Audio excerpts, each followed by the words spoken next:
Shalom à vous qui nous suivez en ces moments, vous qui nous suivez. Nous ne cessons de vous dire encore une fois que nous sommes vraiment très heureux par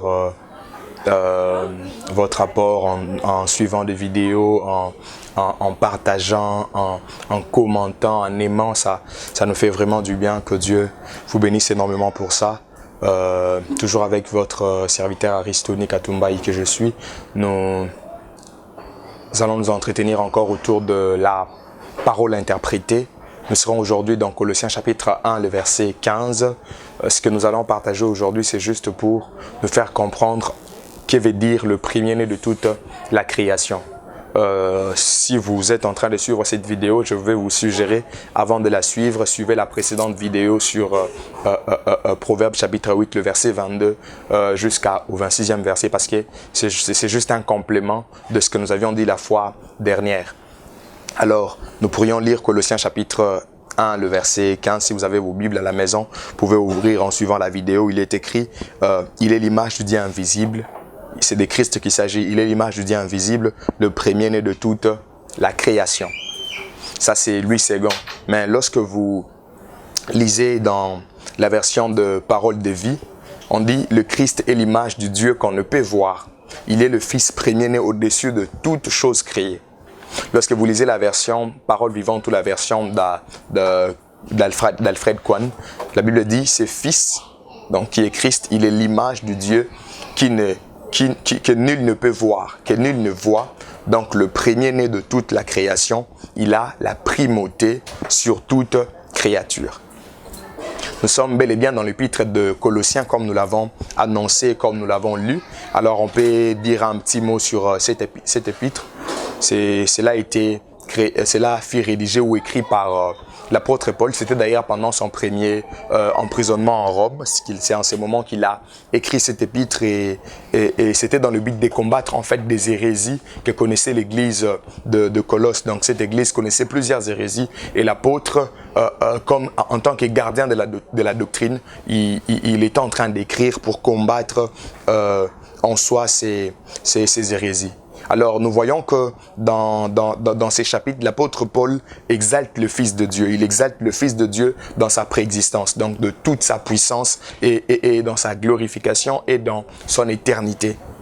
Il semblerait même que cette église de Colosse, ce fut Epaphras qui était le fondateur de cette église d'après le commentateur et en lisant aussi Colossiens chapitre 1, le verset 7 à 8. Mais ce qui nous m'intéresse de plus, plusieurs se servent encore une fois de ce texte pour dire que Jésus a été créé par Dieu, comme nous l'avons dit précédemment dans Proverbe. Mais plusieurs reste aussi sur ces textes où s'appuie sur cela pour dire que Jésus a été créé. Donc, c'est-à-dire qu'il est une créature. Et ici, pour plusieurs, ils disent qu'il est la première créature de Dieu. Donc, c'est-à-dire qu'il est la première créature qui a été créée par Dieu. Cela implique que Jésus a un commencement et Jésus n'est pas Dieu. Cette manière de penser, encore une fois, j'aimerais le dire que ça ne cadre pas du tout. Ça ne cadre pas avec la Bible. Cette manière de penser est fausse. Et je vais vous donner des raisons parce que nous voulons beaucoup plus nous appuyer sur la Bible. C'est bien bon d'entendre, d'écouter des théories et autres de convictions, mais c'est la Bible qui nous sert de base. C'est comme un support. Alors, vous verrez que dans le même chapitre, ça c'est la première raison que je vous donne, dans le même chapitre où on dit que Christ est le premier-né de toute la création, mais dans ce même chapitre, on parle de lui comme étant le créateur. Dans le verset 16 à 17, vous pouvez d'ailleurs le voir, on dit « Tout a été créé par lui ». Il est avant toute chose et toute chose subsiste par lui. Comment est-ce qu'une créature peut être créateur? Vous voyez que c'est cette manière de penser, c'est aberrant. Comment est-ce qu'une créature peut être en même temps créateur? Donc c'est une contradiction que nous voulons amener dans un chapitre de la Bible. Ce qui n'est pas évident. Parce que Jésus est le créateur de toutes choses. Deuxième raison, nous disons que Christ n'a pas été créé juste parce qu'il n'a pas de commencement. Il n'a pas de commencement car avant le commencement, lui, il était déjà là, comme Jean l'a dit. Donc, il a existé avant le commencement. Au commencement était la parole. La parole était déjà là au commencement. Or, la parole, c'est le Christ. La parole, c'est le Fils de Dieu. Troisièmement, j'aimerais que vous puissiez vraiment tirer attention sur ça. Quand il est question du premier d'un groupe, Lorsqu'il est question du premier né d'un groupe, en quelque sorte, on le met au pluriel. On met ça au pluriel. Mais vous pouvez voir que dans Colossiens chapitre 1, que nous avions lu le verset 15, la création, on dit que Christ est le premier-né de toute la création. La création, c'est les groupes. Mais on est en train de parler de la création au singulier au lieu d'en parler au pluriel. Donc, c'est l'une des raisons qui attestent que Christ n'est pas une créature. Alors, dans ces versets, nous voyons qu'il y a une affirmation que l'apôtre fait premièrement pour dire que le Christ est l'image du Dieu invisible. Nous sommes tout à fait d'accord avec ça. Pourquoi? Déjà, en grec, lorsqu'on parle de l'image, l'image donne l'expression ou l'idée d'un portrait. Vous pouvez le voir à partir d'Hébreux chapitre 1, le verset 3. Portrait, ressemblance, représentant. C'est-à-dire que Jésus est le portrait de Dieu. Jésus est le représentant de Dieu le Père. Jésus a la ressemblance de Dieu. Il a la forme de Dieu. Il est en tout comme le Père. Il est en tout comme le Père. Voilà pourquoi dans Colossiens, l'apôtre Paul, dans Philippiens, l'apôtre Paul pouvait dire, il n'a pas regardé son égalité avec Dieu. Il existait en forme de Dieu. Mais il s'est humilié. Donc Jésus avait la forme de Dieu. Mais il s'était humilié. Ce verset affirme encore que Jésus est le premier-né de toute la création. C'est l'expression qui pose problème. Mais en réalité, l'expression premier-né a au moins 3 sens dans la Bible. Selon le commentateur de la Bible, cette expression a au moins 3 sens. Premièrement, cela peut avoir un sens littéral. Vous pouvez le voir à partir de Luc chapitre 2, le verset 7. La Bible dit « Marie enfantant Christ comme son premier-né ». Christ était le premier enfant de Marie. Donc, quand on parle du premier-né dans ces textes, il s'agit du premier-né dans un sens littéral.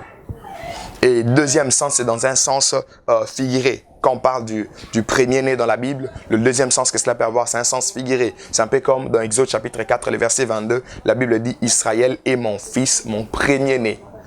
Donc ici, Dieu est en train de parler de son premier-né dans un sens qui est figuré. Donc c'est par rapport à la place qu'Israël occupe dans son plan et dans ses desseins. Et le troisième sens que peut avoir l'expression premier-né dans la Bible, là c'est... Ça peut avoir un caractère ou ça peut avoir un sens de supériorité, un sens de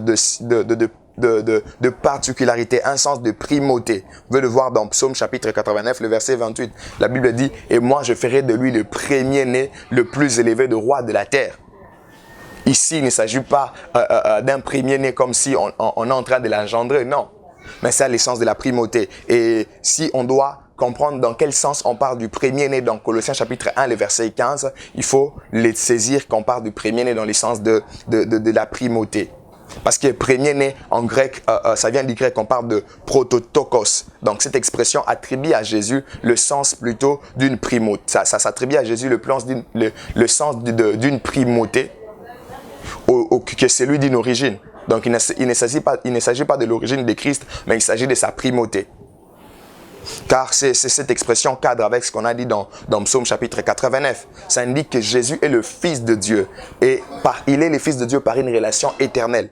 C'est un titre de priorité, d'hiérarchie et non seulement de chronologie. Donc comme Fils éternel de Dieu, Jésus occupe un rang prioritaire dans sa relation avec le Père, dans sa relation avec Dieu.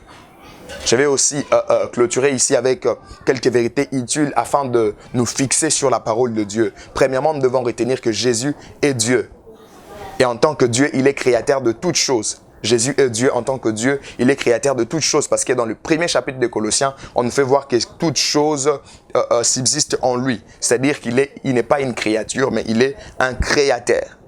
Deuxièmement, Jésus existe avant toute chose. Il existe avant toute chose, c'est-à-dire qu'il n'a pas de commencement. Il existe avant tout. Et troisièmement, j'aimerais que nous puissions saisir que Jésus est éternel. Jésus est éternel parce qu'avant le commencement, il existait, c'est-à-dire qu'il était dans l'éternité. Et dans Michée, le prophète parle pour dire que son origine remonte depuis les temps d'éternité. Christ est éternel. Bien aimé, que personne ne puisse t'intimider. En lisant la parole de Dieu, nous nous rendons compte que Christ n'est pas une créature, mais Christ est créateur. Christ est Dieu. Christ est éternel. Restons attachés à la parole de Dieu. Ne nous laissons pas emporter par tout vent de doctrine. Que Dieu vous bénisse énormément.